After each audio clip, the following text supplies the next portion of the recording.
All right, hi everyone. My name is Unmesha Roy Paladhi. I go by Mesha. I am a fourth-year doctoral candidate in Epi, and my chair is Carrie Farquhar. And so this is one of the aims of my dissertation, which looks at HIV self-testing in the context of assisted partner services. Great. Yeah, should I just go for it? Go ahead. Okay. All right. So this my presentation is offering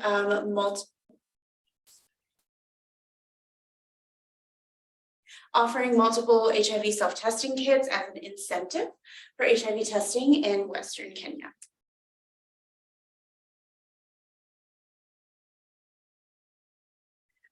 So really briefly, I'm sure most people already in this audience know, but there are approximately 38 million people living with HIV around the world, with a large subpopulation in sub-Saharan Africa and especially Kenya, where we have about 1.5 million individuals living with HIV. So one of the proposed methods to reach the 95-95-95 goals that the UNAIDS have set is to implement assisted partner services as part of comprehensive HIV testing services. And so assisted partner services is contact tracing of partners of those who test positive for HIV. And you contact these partners, ensure that they are informed of their exposure, encourage them to test, and then link them to appropriate care, whether that be ART, PrEP, or other methods. You could do it in person or phone implementation methods. And it is important to note that the whole APS is generally pretty human resource intensive because it requires HIV testing providers to call or in person trace each individual that they think may be exposed. Another thing that has also been brought up is HIV self-testing, and it's recommended by a lot of the governing bodies, including the WHO and the Kenyan Ministry of Health, to implement HIV self-testing into their HIV testing services. HIV self-testing usually involves using a saliva-based kit called OraQuick or a blood-based kit called Insti, and conducting the testing either at home or any other location that they are comfortable with, and it affords them an additional layer of privacy. While it is approved in Kenya and actually part of their guidelines to widely implement self-testing, it's not super commonly used just yet. However, prior work has established there is a high demand for it, and self-testing is also very feasible.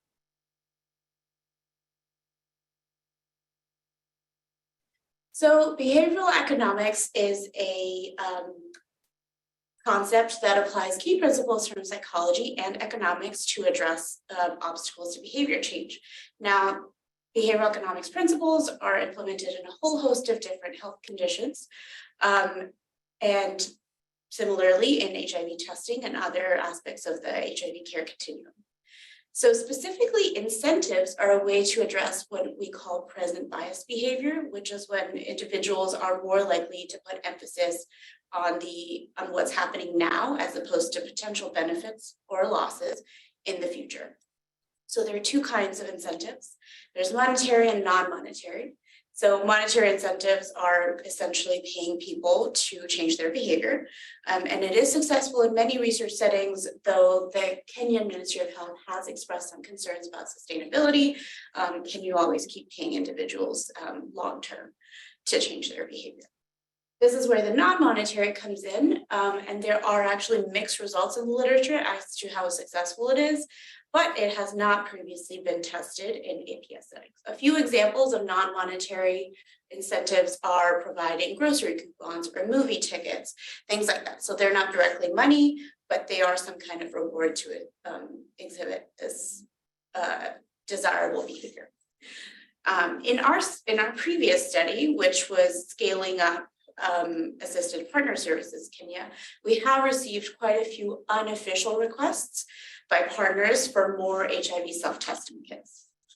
So we thought one potential solution to this both ask and this gap in the literature is to offer a second HIV self-testing kit as a non-monetary incentive. So not as exciting as a movie ticket, but the value of a self-testing kit is quite high, and therefore it is actually a pretty decent, or could be a pretty decent incentive.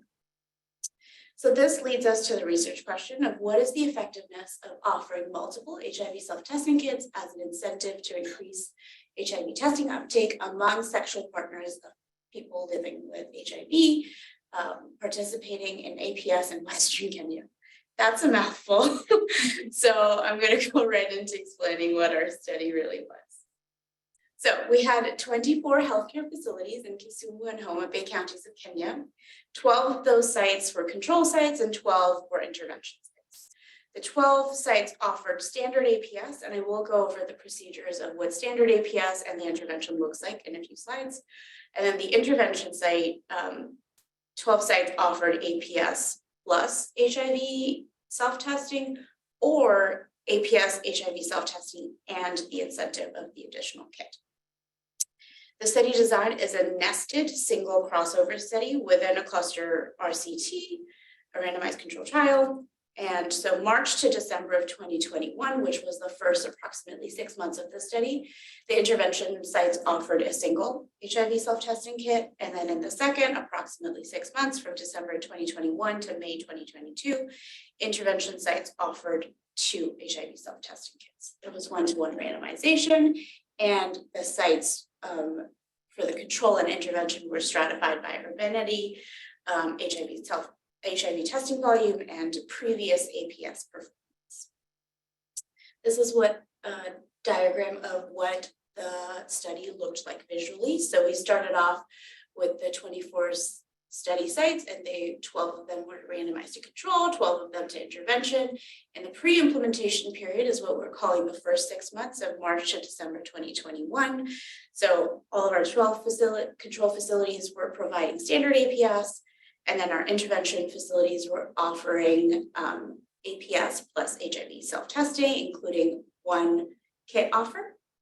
And then after the crossover point, which was in December 2021, the 12 facilities switched to offering everyone an additional kit as an incentive, i.e. they were offering 2 HIV self-testing kits. I'm just going to leave this here for a moment I know this is not a very typical study design, but I'm hoping this will kind of help simplify things a little bit.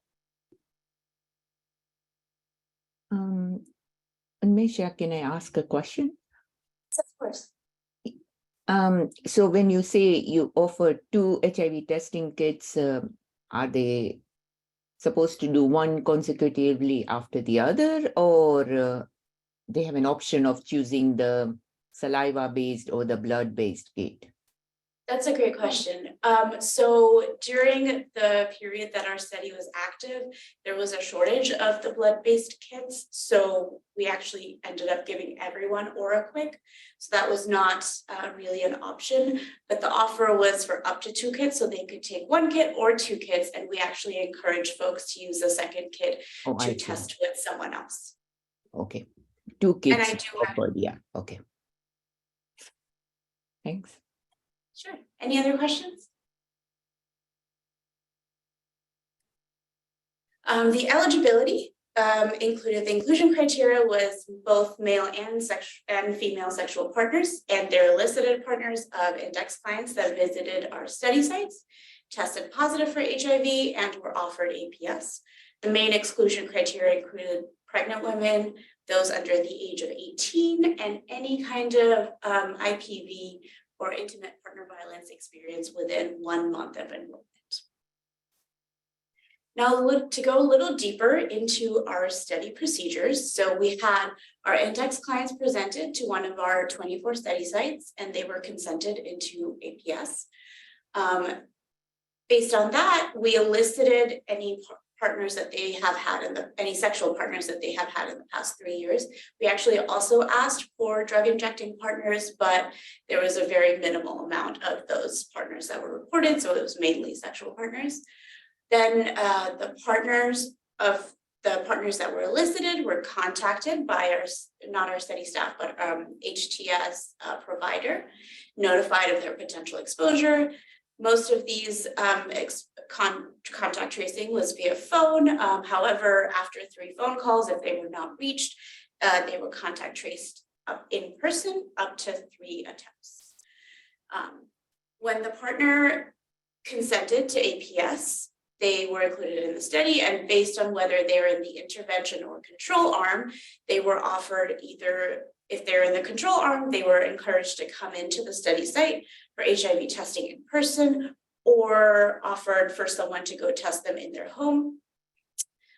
If they were in an intervention site, they were offered the option of picking up an HIV self-testing kit at their local pharmacy. So depending on the study period, if it was the first 6 months, they were only offered 1 kit. If this was the second 6 months, they were offered up to 2 kits. And then same thing as the index clients, we asked them their partners in the past 3 years, and then contacted those partners, and then the same procedures applied to them in terms of contact tracing, and then what they were offered based on whether they were in the control or intervention site. There's an error there. There was only 1 follow-up visit at 6 weeks, and it was conducted via phone to collect HIV test results, especially for those folks who had opted for self-testing, as if they hadn't come into the study site, we obviously would not have their test results. And then a whole bunch of other outcomes were also collected at that point. So analytic methods. Because of this slightly unusual study design, we had to go with a difference in difference, or a DID analysis. We used a Poisson generalized linear mixed models, GLMM, with Poisson distribution. I said Poisson twice. I really want everyone to know that it's Poisson. We had 4 outcomes, and all of these outcomes are actually excluding all our known positives. So everyone that came into the study knowing that they had a positive diagnosis for HIV were excluded from all of our outcomes, even though they were included in the study, because we wanted to make sure that we were eliciting their partners and also connecting them to care if they weren't already in care.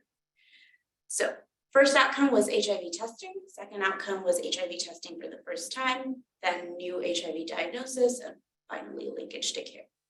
We did adjust for clustering at the facility level. We assumed an alpha of 0.05 and completed analysis using our software. So this is a pretty massive table, but this is the distribution of our study population. In the first kind of 3 columns, we have the pre-implementation of incentive period, and then the second 3 columns are the post-implementation of incentive period, and then the column at the very right is everyone included in the study. So overall, we had a mean age of 35 with an interquartile range of 31 to 41. We had more males than females, with 59.2% being male. We also had more people in the Homa Bay County, 64.2%. We had lots of pretty well-educated folks, with 34%, almost 35% having completed secondary school. And majority of our population was in a monogamous marriage, so about 81%. Lastly, there was a pretty low monthly income of 0 to 10,000 Kenyan shillings, with 63.7% of people making that. And even if you compare between the the intervention and control groups, we had pretty similar distributions in both. And then in the pre-implementation period, we had very similar to post-implementation, although there are some really minute differences, but none of that was significant. So these are some of our outcomes visually pre and post implementation. Unfortunately, testing did decrease in the post implementation period. So between December 2021 to May 2022, testing did decrease. Proportion of partners newly tested also decreased. Those receiving a new diagnosis did also decreased. And then those linked to care didn't really change a whole lot. I will say I will present a table in the next slide, but none of these differences were really statistically significant when comparing the control and intervention arms. So it didn't really look like there was a lot of, like the incentive didn't truly work as well as we had hoped for any of the 4 outcomes.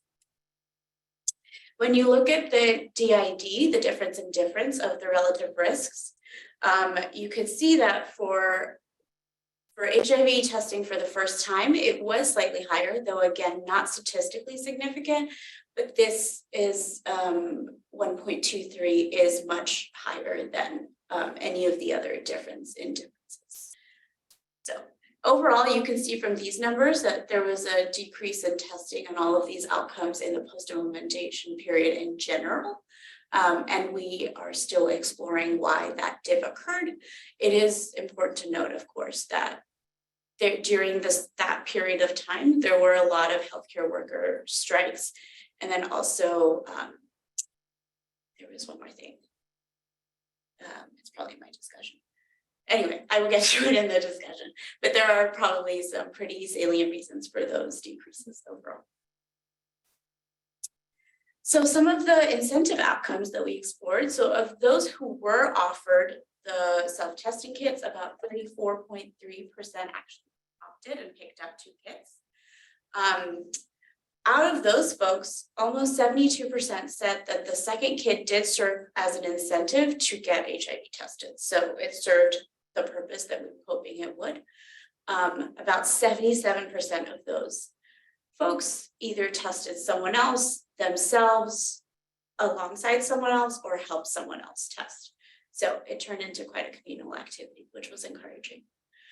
So of the 77% that gave it or used it to test someone else, 80% actually gave it to another partner. So that was also quite encouraging. Some strengths. So our study design and analyses did account for both seasonal and temporal variations. We had a large number of individuals in our study. However, some limitations.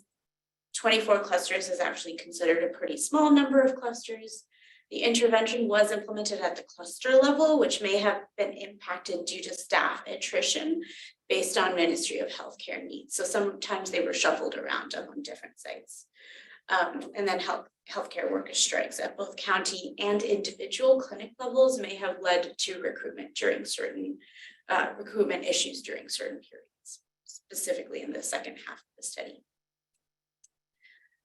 So previous APS testing, HIV testing, again,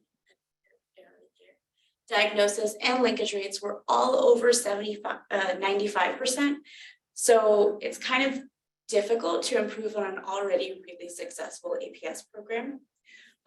The implementation of incentive offer was conducted by HCS providers. So there was limited direct study team oversight on exactly how they made the offer. So we did trainings, but as you go through, it's hard to kind of ensure that the language is being used the way it should be. And that's kind of a really important part when you are doing these incentive trials. Also, social desirability bias may have played a role. Self-testing usually provides additional privacy, but when we encourage them to test with a partner, that privacy may actually be removed.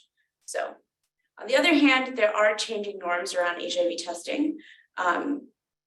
There are papers that say that stigma is a lot lower than it was maybe 10, 20 years ago. And so using this way we could actually change some norms around HIV testing by making it a communal activity, and at the same time, they can receive support from each other while testing. So, conclusions. There was no statistically significant difference between offering a single kit versus offering 2 self-testing kits for testing overall new diagnosis or linkage to care. However, testing for the first time may have been slightly increased when offered 2 kits. However, again, this was not statistically significant. And of those that accepted the second kit, most gave it to or used it with someone else facilitating another layer of testing while potentially changing social norms around stigma for HIV testing. I just want to acknowledge the study team, everyone on my dissertation committee, as well as our study